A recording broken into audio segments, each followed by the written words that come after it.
mensahe sa kabataan? Thank you for that wonderful question. Ang aking mensahe ay sa mga kabataan, maging matapang sa pag-abot ng pangarap at maging responsable sa anumang gawain. Magbigay ng respeto sa kapwa, at laging maging responsable sa lahat ng bagay. Thank you. Maraming salamat, contestant number 2. Contestant number 3, whenever you're ready. Alright, yung walang kamatayang, how are you feeling tonight?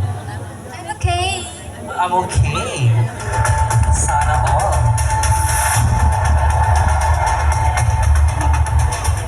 Your question.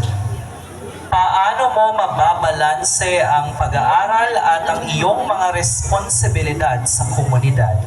Uulitin ko, paano mo mababalanse ang pag-aaral at ang iyong mga responsibilidad sa komunidad? Mababalanse ko ang pag-aaral at pagtulong sa aking komunidad sa pamamagitan ng pagsiset ng schedules and disciplines and respect.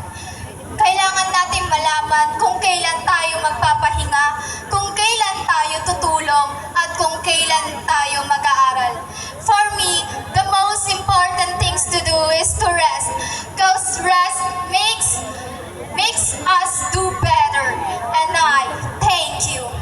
Thank you so much, contestant number 3. Now, we call it contestant number 4. Wala ka ba tayong tanong? Kumusta ka? Okay lang po. Okay. So, pick your question. Ang tanong, bilang isang kabataang babae, paano ka magiging inspirasyon sa iyong kapwa kabataan sa ating barangay? Ulitin ko, bilang isang kabataang babae, paano ka magiging inspirasyon sa iyong kapwa kabataan sa ating barangay? Thank you for that wonderful question, ma. Magiging inspirasyon ako sa mga kabataan sa mabuting halimbawa ng pag-aaral, paggalang sa magulang at kapwa. Isa na rin ang pakikilahok sa mga programa ng barangay. At ipapakita ko ang tunay na kagandahan ay makikita sa mabuting puso. Thank you. Well said, candidate number 4. Now let us have on stage candidate number 5.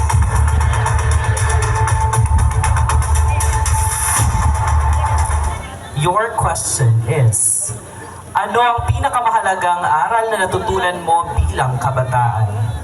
Again, ano ang pinakamahalagang aral na natutunan mo bilang kabataan? Maraming salamat po sa iyong mga katanungan. Ang pinakamalagang aral na natutunan ko ay ang maging responsable sa aking mga desisyon. Dahil ang bawat kilos ko ay may epekto sa aking kinabukasan at sa ibang tao. Yun lamang po at maraming salamat. Thank you very much, contestant number 5. Contestant number 6. Pick your question.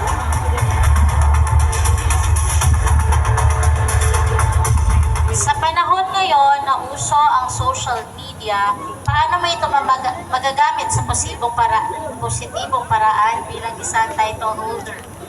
Ulitin ko, sa panahon ngayon na uso ang social media, paano mo ito magagamit sa positibong paraan bilang isang title holder?